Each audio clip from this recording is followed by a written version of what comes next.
When I started my practice to begin with, I would go to nursing homes and even different other places that I do today also. So the EP child for bilateral multi-level releases. They release the ankle, they release the hamstrings, they release the hips, they release everything for the treatment of spasticity. And she was very dainty. She was hardly 13 to 14 kilograms in spite of being 6 years old. I had put in an epidural. I gave good epidural and I was so proud of myself about it. Excellent recovery. She was so happy in her mother's lap.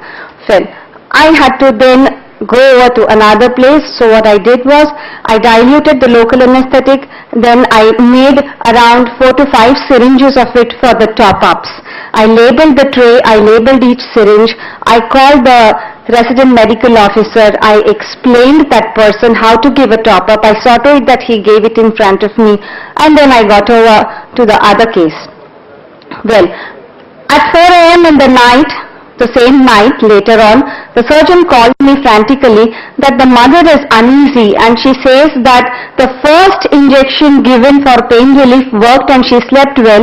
She got up at 3 a.m. Another injection was given and that injection didn't do anything to her. And then later on she also says that these 2 injections were given at different sites. I just said what was the lag time. So it was given say around an hour back. I gave a sigh of relief. So whatever had to happen worse would have happened by now and the child was still fine although in pain. Later on, within 45 minutes I reached that place because it was quite far. I realized that that dose was entirely given intravenous. Such things do happen.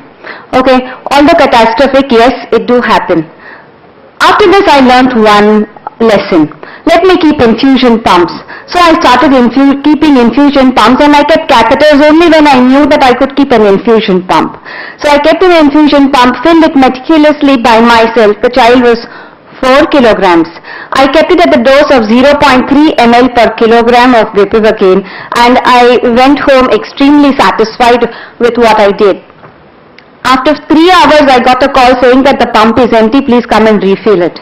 So somebody had just tampered with the dosages of the pump, they wouldn't do it deliberately, but something had happened and that 0.3 had gone to 3. So it's something like this. So choose your cases of course, but choose your places where you do this continuous catheters in very, very tiny kids.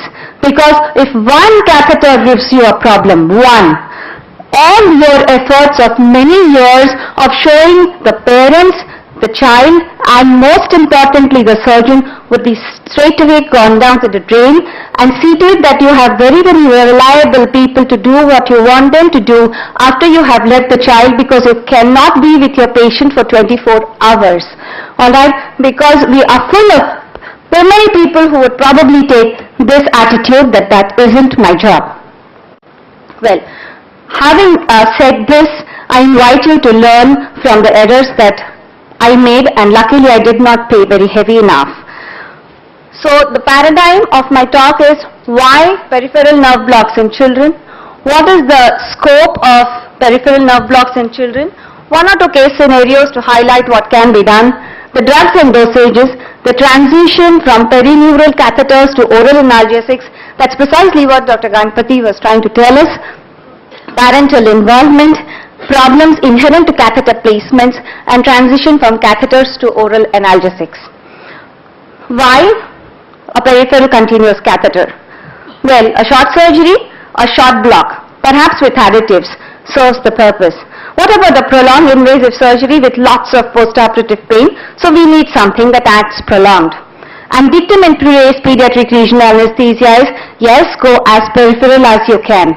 So one ankle surgery, I would rather have a popliteal sciatic continuous block rather than epidural. I do not give anesthesia to another limb which is not in pain, and then I don't cause urinary retention too. Coming to why CNB, we could have done something else. We could have given intramuscular, absorption is erratic. And how many times are you going to prick the child? That's not fair. IV opioids, many problems with it. We all know all that. Epidural infusions, I just told you what are the inherent issues with it. Especially when we can spare this. So scope is good. It's used and must be used in intense perioperative pain, yes, chronic pain, and it's therapeutic to limb ischemias. So this is the recent review which says how important this subject has become. Let's go to case scenarios. This is 1-year-old child posted for congenital talipoequinovirus surgery. In other words, it's very intensive surgery done under the ankle. The whole joint, I guess, looks dismantled, and then they put Kaya wires and reunite the whole thing. The duration is 3 to 4 hours or perhaps even longer. They do it under tourniquet. It causes intense pain in the post-operative period. We used to put sciatic catheters. In good old days, we used laws of resistance. I'm talking about 15 years ago. Then we did get good laws of resistance responses, and it's not that we didn't, we did get results, but not 100% of course. But there was some amount of pain relief that we could offer. And the resistance that we got was the resistance given by the biceps femoris muscle. So you get the resistance of biceps femoris muscle and the loss of it. But that was done quite a few years ago. You saw the loss of resistance, and then we threaded the catheter inside. Now we do it under ultrasound guidance. So the Tuohy needle is placed either anterior or posterior to the catheter, and then the Tuohy through the Tuohy needle, the epidural catheter is inserted. This is how the epidural catheter would be inserted through the Tuohy needle around the sciatic nerve. As I just said, anterior or posterior to it.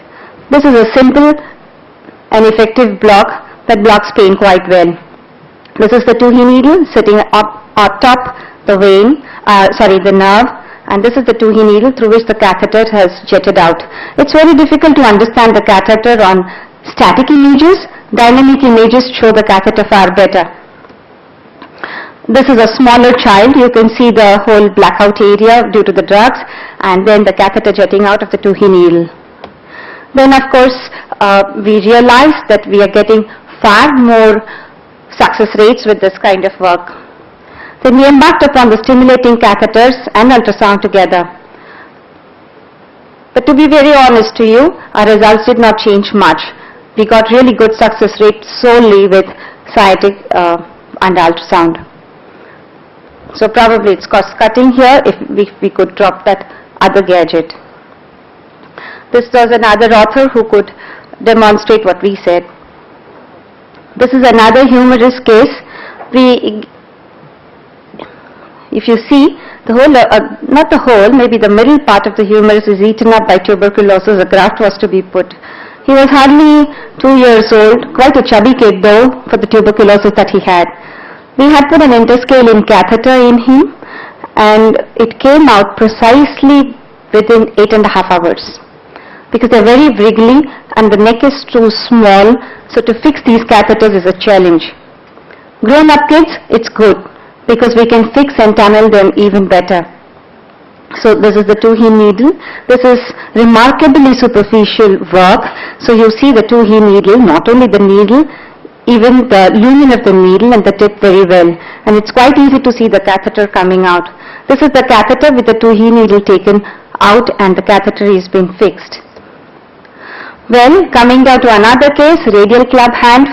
You can see a scar here, so she was operated for an ASD, congenital deformities. I always say come many together. They don't come alone. And they come to us very often. The same child keeps coming to us very often. So this was one absent of radius case. Okay, so the ulna is then made into a radius, so that centralization of ulna.